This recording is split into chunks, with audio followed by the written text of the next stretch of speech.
Ireland's legal aid system is on the brink of collapse, with charities warning that thousands of people may lose access to justice. Good morning, and welcome to the Morning Brief.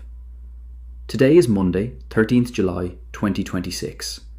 I'm Neil, and in the next few minutes, I'll take you through the news that matters at home in Ireland, then across to Britain, and out into the wider world. Everything you need to know before the day begins.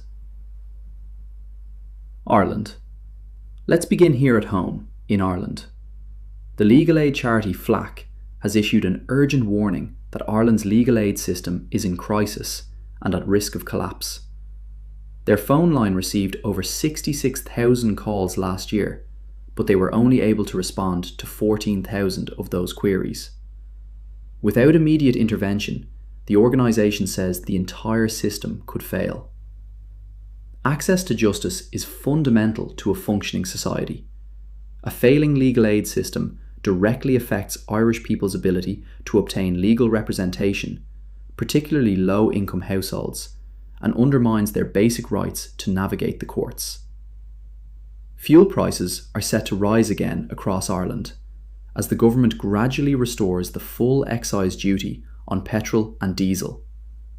This comes just as prices had begun to fall, reversing recent relief for households and businesses. Rising fuel costs directly impact household budgets and cost of living across Ireland.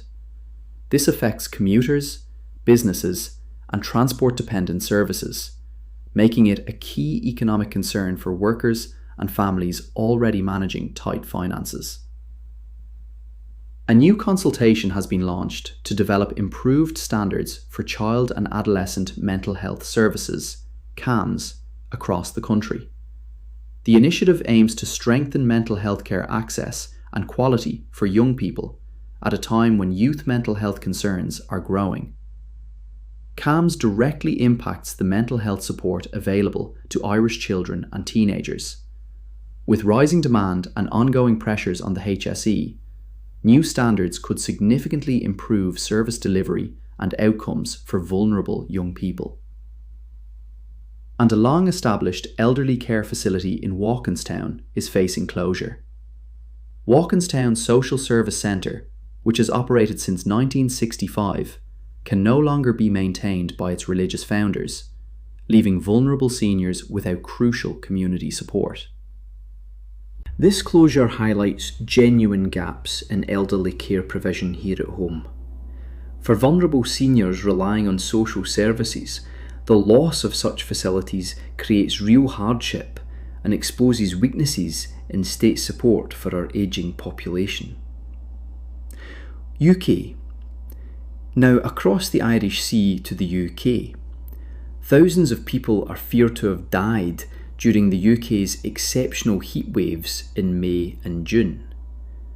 An early estimate suggests more than 2,700 deaths from heat-related causes, with some days recording around 440 deaths daily. The UK is now into its second week of intense heat conditions. Extreme weather patterns affecting the UK also threaten Ireland's climate stability and agriculture. These heat events signal the climate crisis impact both nations must prepare for and address together. Firefighters across the UK are battling multiple wildfires this weekend, with Wales declaring a major incident.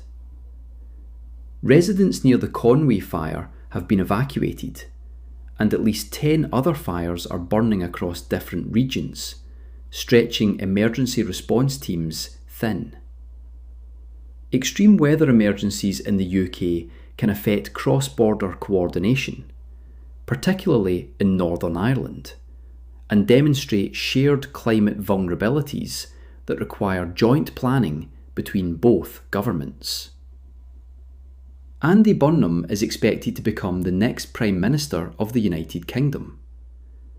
International correspondents are assessing how world leaders, including Donald Trump and Vladimir Putin, view the incoming Labour leader.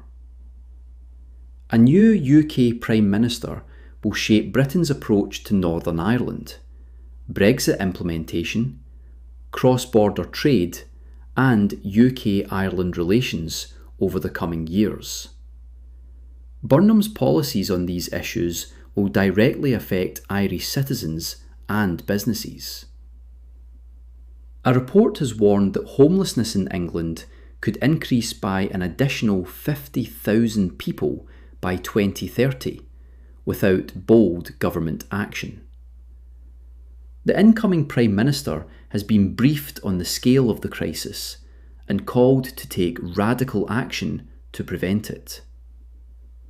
Here at home, homelessness and economic inequality in the UK can drive migration pressures and social instability that affect cross-border communities, particularly in Northern Ireland, and influence UK government priorities affecting Irish interests.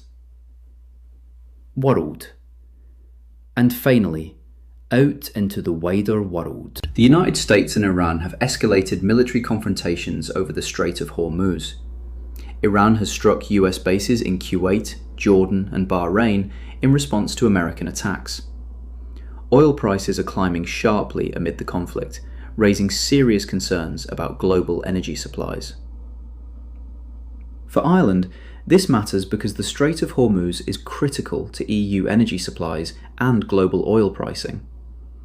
Any disruption to Middle East shipping directly affects fuel costs for Irish businesses and households already managing rising energy expenses.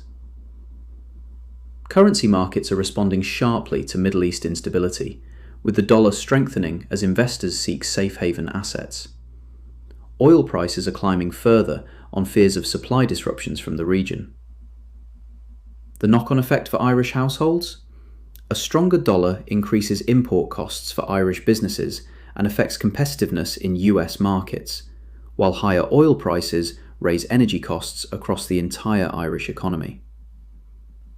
Asian stock markets are declining as oil prices surge due to the Middle East tensions, signalling broader economic uncertainty. The market instability reflects investor concerns about supply chain disruptions and widening ripples from the Gulf conflict. And the Irish angle? Sharp movements in global energy and equity markets affect Irish pension funds, investment portfolios, and corporate earnings for multinational companies headquartered here.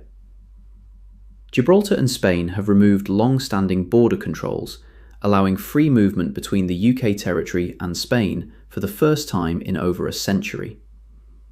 The historic move is expected to boost economic activity in the region and represents a major diplomatic breakthrough. Closer to home, this signals practical EU-UK cooperation post-Brexit and demonstrates that solutions to border issues are possible. Ireland faces its own border challenges and can observe lessons from Gibraltar's agreement with Spain on how shared interests can overcome historical divisions. A lot moving this morning, tensions rising across the Middle East and energy markets, the UK facing a new Prime Minister and a climate crisis, and here at home, critical pressure on our legal aid system and rising costs for working families. And that's the morning brief for today. Whatever the day brings, take it steady. I'm Neil. I'll be back tomorrow morning. Until then, look after yourself. Whatever the day brings, take it steady. I'm Neil. I'll be back tomorrow morning. Until then, look after yourself.